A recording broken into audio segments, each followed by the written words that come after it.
1322 সালের 4 পৌষ এক ভাষণে ডাকঘর রচনার প্রেরণা হিসেবে রবীন্দ্রনাথ ওই যে মৃত্যু চিন্তা বললাম তাকে একেবারে গ্রাস করে ফেলেছিল তার উল্লেখ করছেন। সেটাও একটু রবীন্দ্রনাথের কথাই শোনাই। সেই সময় বিদ্যালয়ের কাজে বেশ ছিলাম, কিন্তু হঠাৎ কি হলো, রাত 2-3টের সময় অন্ধকার ছাদে এসে মনটা শাখা বিস্তার করলো। আমার মনে হচ্ছিল একটা কিছু ঘটবে, হয়তো মৃত্যু, যেন এখান হতে যাচ্ছি, বেঁচে গেলুম। কোথাও যাবার ডাক ও মৃত্যুর কথা উভয় মিলে খুব একটা আবেগে সেই চঞ্চলতার ভাষায় ডাকঘরে কলম চালিয়ে প্রকাশ করলুম। এই যে জোড়াসাঁকো বাড়িতে একেবারে ছেলেবেলায় একটা গণ্ডি কেটে দেওয়া হয়েছিল, ভৃত্যেরা দরজার বাইরে যাবে না, খড়ি দিয়ে ডাক দেওয়া হয়েছিল। বলা হয়েছিল, উনি রামায়ণ পড়েছিলেন, জানতেন যে গণ্ডির বাইরে গেলে কি হয়, সারাক্ষণ গণ্ডি, এর বাইরে যাবে না। জোড়াসাঁকো বাড়িতে অনেকে আসেন, কারোর সঙ্গে সম্পর্ক নেই, ভারী আশ্চর্য।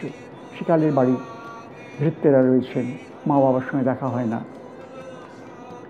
এই যে বন্ধন, এই যে গণ্ডি, এর বিরুদ্ধে রবীন্দ্রনাথের প্রতিবাদটা মনের মধ্যে জমেছে এবং সারা জীবন মৃত্যু ওই ভাঙবার, গণ্ডি ছাড়াবার একটা প্রবণতা। কাজেই দুঃখ পান, সে দুঃখ আবার মনের মধ্যে নানা প্রতিক্রিয়া তৈরি করে, জীবনটাকে জানা হয় তারই মধ্যে দিয়ে। এটা একটা দিক।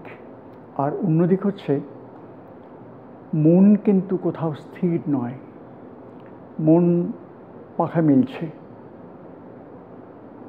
হেথা নয়, এটি তার বাণী। কিন্তু এই দুটো ভাবনা মিলেছে আমার বিশ্বাস ডাকঘর নাটকের মধ্যে।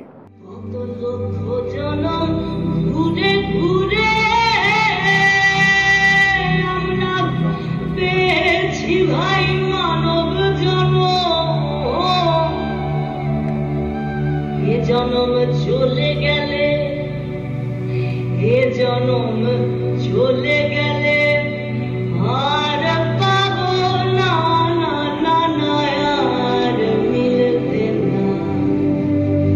তাই হৃদ মাঝারে রাখিব, ছেড়ে দেব না।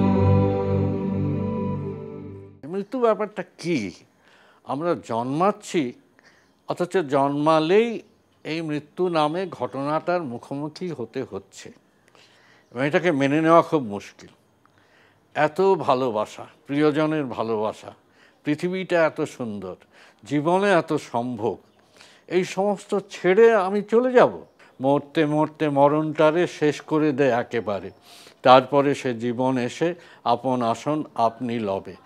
এই যে দৃষ্টিভঙ্গি, আমার কাছে এটা মৃত্যুর নাটক, মুক্তির নাটক নয়, কারণ আমি ব্যক্তিগতভাবে অবিশ্বাসী।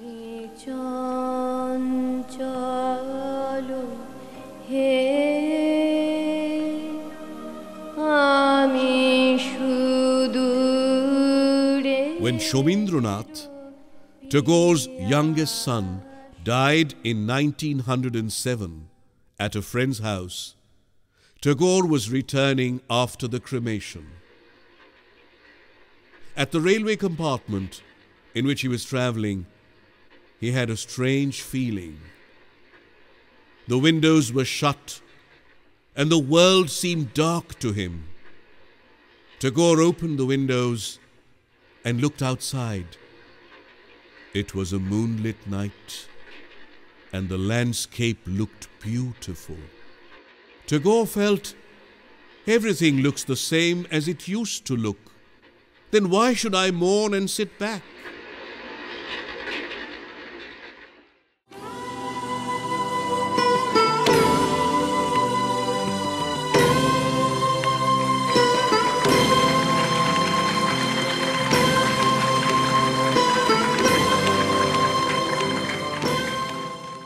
বোধহয় এমন কোনো বাঙালি বা রবীন্দ্রমনস্ক মানুষ নেই যিনি ডাকঘর হয় অভিনয় করেননি, হয় অমল হননি, বা ডাকঘর পড়েননি, বা ডাকঘর শোনেননি বা দেখেননি।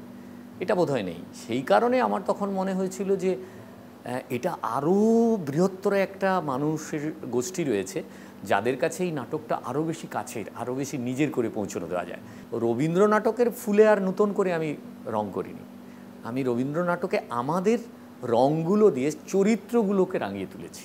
রবীন্দ্রনাথ ঠাকুর যখন প্রযোজনা করছেন তখনও সব মজার মজার গল্প, যেটা নাটকের লোক হিসেবে খুব মজা দেয় আর কি, যে নাটক চলাকালীন কার্টেন ফেলে একজন নির্দেশক বলছেন, ডাকঘরে তো নির্দেশক রবীন্দ্রনাথ ঠাকুর, বলছেন অভিনেতাকে এদিকে এসো এদিকে এসো, টেবিলে বসে একটা গান লিখে বলছেন এটা তোমাকে এখন গাইতে হবে, এবং অভিনেতা পাজলড কী করে সে ওই মুহূর্তে গাইবে। তখন কার্টেন উঠছে, রবীন্দ্রনাথ ঠাকুর নিজেই গাইছেন ভেঙে মোর ঘরের চাবি।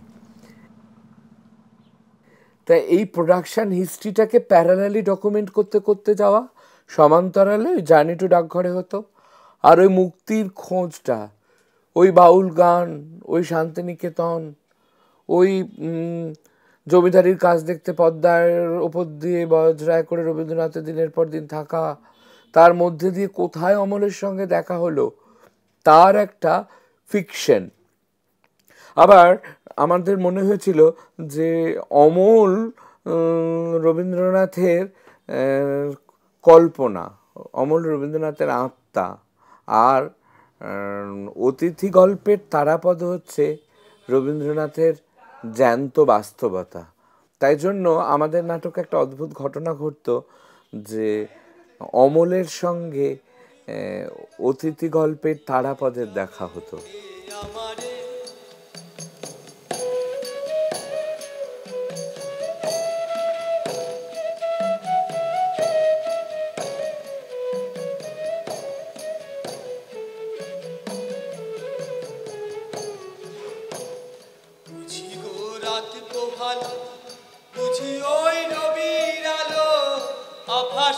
দেখা দিল গগন পারে,